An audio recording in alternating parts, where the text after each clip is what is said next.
And welcome back to the Weekend Jazz Update with Joshua Silva. On this week's episode, Art Blakey, his life and times and best hits. During this hour, we're going to be talking about some of his best albums of all time. Here's a quick recap of what's coming up. The first one's called Morning, released in 1959. This one's a very vibrant cool jazz album with several colors from the musical palette. This type of music was perfectly suited for Blakey's drumming style. The album was recorded alongside the Jazz Messengers and sees a variety of hard bop, blues and gospel type tracks. The next album is called Soul Station, released in 1960. One of the stars from this album was the great Hank Mobley. He's especially good on the song Soul Station, a duet between him and Art Blakey. Throughout the album, Art Blakey's style is more varied than usual. He plays more gently and intensely, more subtly than his usual dynamic hard bop style. And on the solos, he's very intense and dynamic. And Ugetsu, released in 1963. This is another great album recorded at the Birdland Club in Manhattan and sees a star-studded lineup from Curtis Fuller to Freddie Hubbard to Wayne Shorter. Art Blakey anchors the performance with his drumming. He doesn't solo much, but he keeps the momentum going with some upbeat rhythms. So that was some insight into what's coming up during this hour, and this is the Weekend Jazz Update with Joshua Silva. Welcome back to the Weekend Jazz Update with Joshua Silva. On this week's episode, Art Blakey, his life and times and best hits. During this hour, we're going to be talking about more of his best albums of all time. The first one's called Morning, released in 1959. This one's a very vibrant cool jazz album with several colors from the musical palette. This type of music was perfectly suited for Blakey's drumming style. The album was recorded alongside the Jazz Messengers and sees a variety of hard bop, blues and gospel type tracks. The title track, a classic by Bob Timmons, is a cross-section of the entire album. The song was written and composed by Bob Timmons and went on to become a jazz classic. The rest of the songs were originally composed by Golson. An exception was the last song, A Jazz Standard. This was in line with Blakey's vision for his fellow bandmates to include as many original compositions as possible to get their tunes heard. One example was the Benny Golson composition, The Drum Thunder Suite, which remained a favorite piece of the Jazz Messengers band in the years to come. Story goes that Art Blakey specifically wanted a piece for Mollett playing, and Golson composed this song for that reason. The quintet performances are also great. Trumpeter Lee Morgan gives us some great peppy music with a dynamic tone and innovative improvisation. There was Benny Golson, who was honing his compositional and saxophone playing, bringing a new sense of balance to the group. There was also the funky-style pianist Bob Timmons, and completing the picture was the steady bass playing of Jimmy Merritt. Also, the pieces are very varied, and that's one highlight of this album. Benny Golson brings a great resourcefulness to his compositions, which makes the album an outstanding success. Are You Real? A classic Jazz Messengers piece. The song is swinging and catchy with a great melody line. The song features some fine solos by Lee Morgan and Jimmy Merritt. Along Came Betty, a haunting composition featuring a laid-back solo by Golson. On Blues March, Art Blakey's drumming is very soft and nostalgic. Soul Station was released in 1960. One of the stars of this album was the great Hank Mobley. He was famous for his relaxed style of bop, which varies from soul to funk to smooth to dynamic. This album shone the spotlight on his many talents. For one thing, he was the only saxophonist, so he wasn't sharing the stage with trumpet like he often did. He's mainly accompanied by Wynton Kelly on piano as they take us through some great solos. Also, this album was a great showcase of Mobley's compositions. 4 of the tracks are originals by Mobley. This I Dig You, a hard bop swinger. This Dig, a great blues track. Split Feelings, a song that starts out with Latin rhythms and then switches to bop and then back to Latin. The title song is another great blues track. He's also great on the song Soul Station, a duet between him and Blakey. Throughout the album, Art Blakey's style is more varied than usual. He plays more gently and intensely, more subtle than his usual dynamic hard bop style. And on the solos, he's very intense and dynamic. For example, on another standout track on the album, This I Dig of You. So this is a great hard bop album. It's one of the best from Blue Note Records.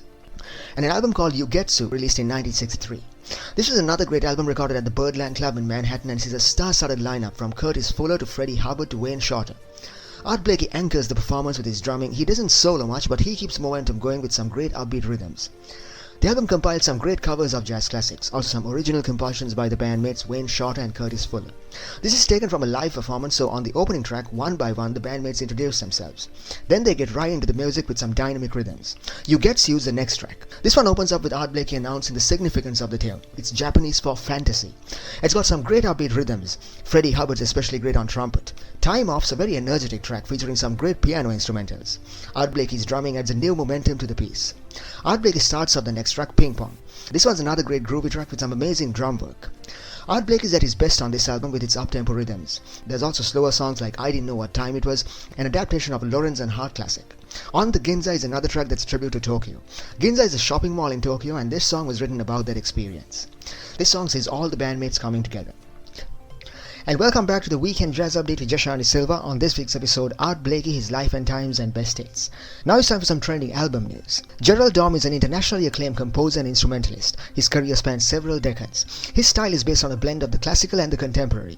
He's just released a new album called Flugelhorn and Strings. The album is centered around the flugelhorn, which is well known for its warm, velvety tones. The music combines improvised string interludes with the flugelhorn melodies, creating a beautiful atmospheric sound.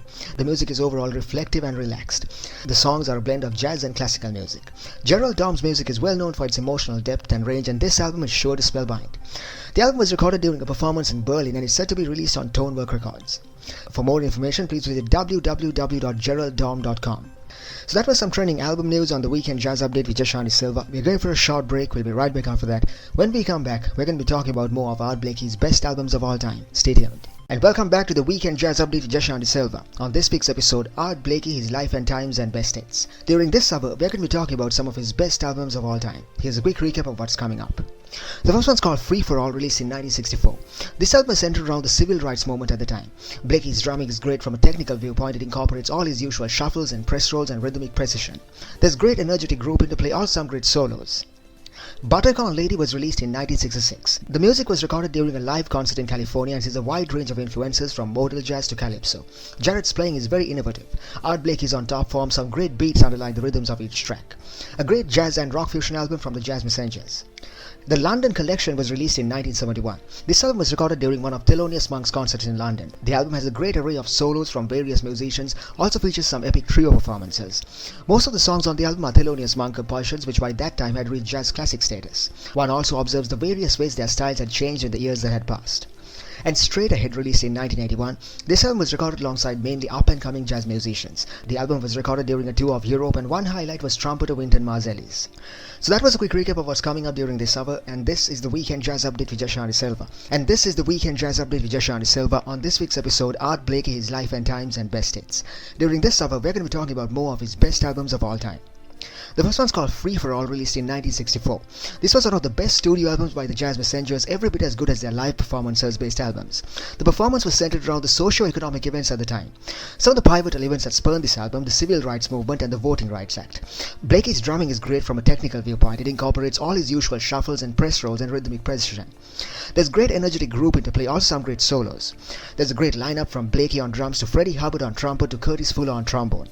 There's great energy and articulation between the bandmates. Some of the songs are original compositions. Free For All and Hammerhead are by Wayne Shorter, and The Core is by Hubbard. Buttercorn Lady was released in 1966. This album was recorded at a very tumultuous time for the band.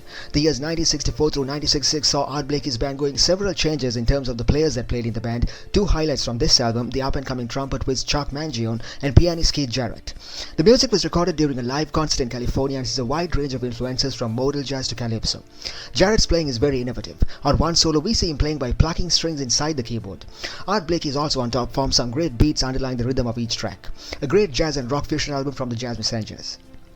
The London Collection was released in 1971. This album was recorded during one of Thelonious Monk's concerts in London. The album has a great array of solos from various musicians, also features some epic trio performances. This is also a great reunion between Art Blakey and Monk, who had not played alongside him for over 14 years. Blakey's playing is very powerful and driving, and Monk rises to the challenge with some great music of his own. Most of the songs on the album are Thelonious Monk compositions, which by that time had reached jazz classic status. One also observes the various ways their styles had changed in the years that had passed. There's some beautiful renditions of 8 Thelonious Monk compositions. Monk himself performs these songs alongside bassist Al McKibben and Art Blakey on drums. The tunes had seen several covers over the ages, but these variations are quite fresh and different. Some of the highlights: the songs Crisscross, Nutty and Hackensack. Straight Ahead was released in 1981. This album was a great session that ended up topping the charts upon release. The album went on to win Best Jazz Instrumental Performance at the 1981 Grammy Awards. This album was recorded alongside mainly up-and-coming jazz musicians. The lineup features Wynton Marsalis, Bobby Watson, Bill Pierce and James Williams. The album was recorded during a tour of Europe, and one highlight was trumpeter Wynton Marsalis. Blakey is very energetic on drums. Some of the highlights include How Deep Is the Ocean, Falling in Love with Love and My Romance. The song ETA is an original composition by Bobby Watson. So that was some insight into more of Art Blakey's best albums of all time, and this is the Weekend Jazz Update with Joshua Silva. We're going for a short break. We'll be right back after that. Here's Art Blakey with Morning. And you're tuned to the Weekend Jazz Update with Joshua Silva. On this week's episode, Art Blakey, his life and times and best hits. We've come to an end of this week's episode of the Jazz Update, so now let's recap what we were discussing during this program. So Art Blakey was one of the great drummers from the 30s. He started out as a pianist and then in the 30s switched to drumming. Some of his notable stints were alongside Fletcher, Henderson and Billy Eckstine in the 40s. He was also one of the pioneers of the hard bop era. He went on to found the Jazz Messengers, which featured names like Horace Silver, Wayne Shorter, Lee Morgan and others. He was one of the most influential drummers in jazz, hallmarked by a great dynamic swinging style and a signature press roll. He contributed greatly to the evolution of jazz in the 40s and the 50s. He started out as a bop enthusiast and in later years his style became more varied. So that was some insight into his biography. Now let's talk about some of his best albums of all time. The first one's called A Night at Birdland, released in 1954. This album was recorded when Blakey's band the Jazz Messengers were in their early days. It was recorded at the famous Birdland Jazz Club in Manhattan. Another reason these albums were significant was that they were recorded with a new emerging technology at the time. There's notable contributions from Lou Donaldson and Clifford Brown. Moanin' was released in 1959. This one's a very vibrant, cool jazz album with several colors from the musical palette. This type of music was perfectly suited for Blakey's drumming style. The album was recorded alongside the Jazz Messengers and sees a variety of hard bop, blues and gospel type tracks. And Something Else, released in 1958. This album sees early pioneers of jazz like Art Blakey and others contributing to a great Cannonball Adderley album. Many of the tracks are inspired by Miles Davis, whose typical cool jazz style is also reflected in Blakey's drumming. He is more relaxed and laid back in his playing. The ensemble enters with some beautiful spacious music, the tempos are relaxed and the moods are very reflective. So that was a quick recap of everything that we discussed on this week's episode of the Weekend Jazz Update with Jashan Silva. Don't forget you can check out the archives of today's program on my YouTube channel, The Weekend Jazz Update with Jashan. So on that note, I'll see you again next week. Have a great week ahead.